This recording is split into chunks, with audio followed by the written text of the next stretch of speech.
Cheers. Cheers.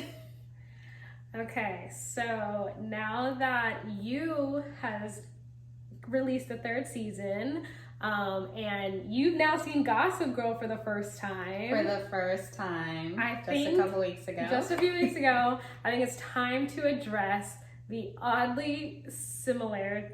similarities between Dan in Gossip Girl and Joe Goldberg in You.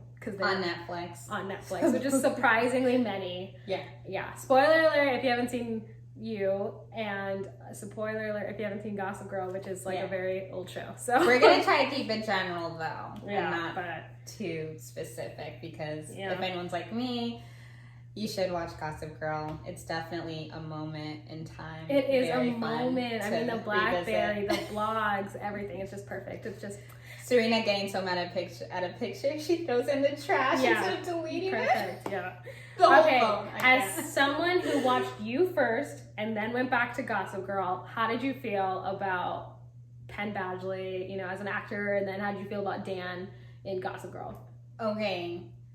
Seeing him in You first, it was, the acting. He's so talented. You is such a good show. It keeps you on the edge of your seat. It's smart. It's funny because he's so woke, but he's so horrible. Yeah. But everyone else in there, it's just so good, and they tackle real issues. And it's so weird because you're like, I really shouldn't like him. Yeah. He's a bad person. Penn Badgley said not to like him, but you still like him. Yeah. Dan, on the other hand, he's very similar to Joe in ways of going places where he probably shouldn't, spying on people, knowing way too much about other people's business. Yeah. But Dan is not as likable as Joe. Which is weird. Because Joe is a spoiler. He's the serial killer. He's a psychopath. He's the one that kidnaps people and does all that bad damage, I'll say, just to keep it light.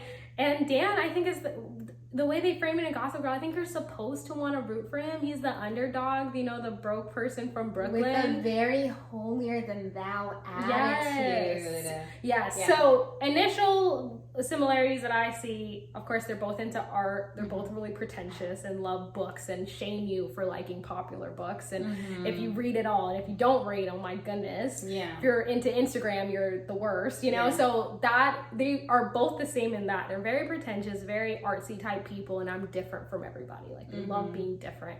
And so, but it is, in a way with Joe, it is likable. And with Dan, it's like, oh, okay, we get it. You're a tormented soul who lives in Brooklyn in a very nice loft, by the way. Apartment. It's just he's comparing his life to these Manhattan elites, 1%ers, and but it's like, Dan, you're still nice. We're doing fine. Yeah, you're doing fine. Your dad they're upper middle class. They are. They really are, and it's just crazy. And I feel like with Dan, I think the thing that I noticed the most is the way that they fantasize women before they really know them.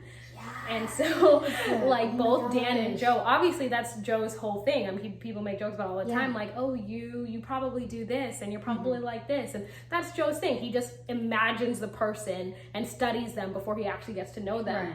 That's exactly what Dan does, and that's what he did with Serena. I mean, he studied Serena. He looked at her from afar. And then he finally got to know her, and he was just like, oh, you're nothing like what I thought you were. Exactly. Serena had to live on this pedestal that Dan created in his head, same as Beth, same as Love. And as soon as they showed him that, they're multidimensional and have all these other sides of them, Joe, Dan snapped. Of course, they snap in different ways. But it's uncanny. And you did the opposite. For me, you watched Gossip Girl and then you watched You. Yeah. So how was that for you? It was really interesting because I'm like, I try to watch, if you're already known for something else and you have a new project, I really try to watch that actor in a new light and give them a chance to be this new character. And I honestly, Penn Badgley did a really great job. I believe Joe Goldberg. I believe that whole character. But it was also weird because it's I did watch Pretty Little Liars, and Shay Mitchell's on there, and she's in Pretty Little Liars. So I'm two shows I grew up watching as a kid, teen. And now they're on this same show on Netflix. But I really loved it. But when I got to, like we were talking about, when I got to season 2 / season 3 with Love, and it turned, spoiler alert, but Love is also crazy.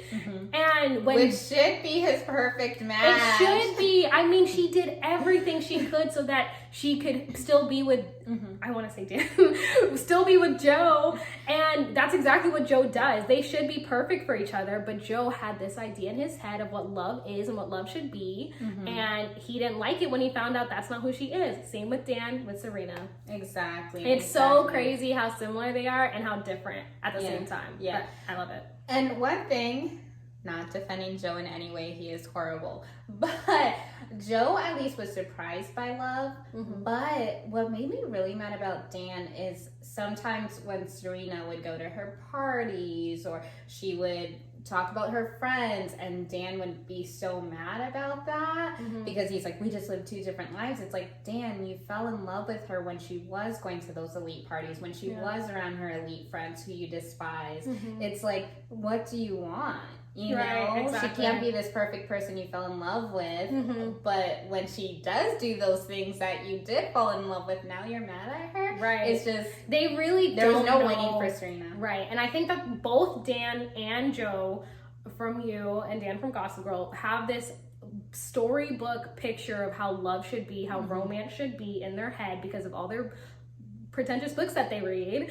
And so that's how they see it playing out in their mind. And then that's just not how life works. And so they're really setting themselves up to be disappointed, honestly, both characters.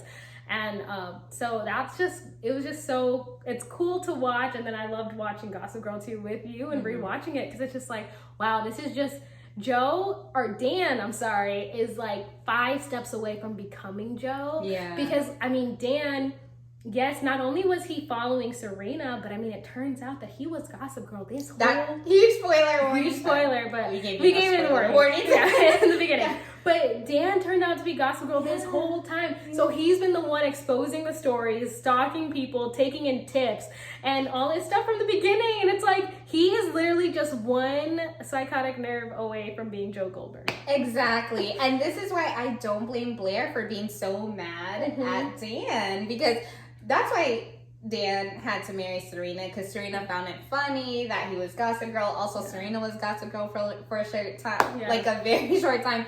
But Blair was just like, I can't get over this. And it's like, me too. Right. If there's this blog that's writing about you and your friends, some of your secrets that nobody should know about, and they're putting out in the public, and it turns out it's somebody in your circle, that is very creepy. Not only am I going to be mad, but I'm going to be very freaked out. Right. And a lot of the tips in the Gossip Girl blast could ruin their lives. Like a lot of them, like they had to do so much damage control.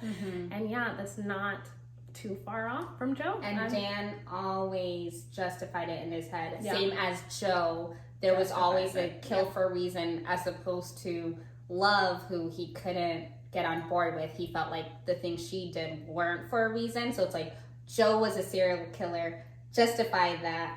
But Love, also being as crazy as him, he's like, well, you don't have a reason to kill like I do. Right. You know? Yeah, that's how Dan was. He was always so judgy when anyone else did anything that was wrong in his eyes.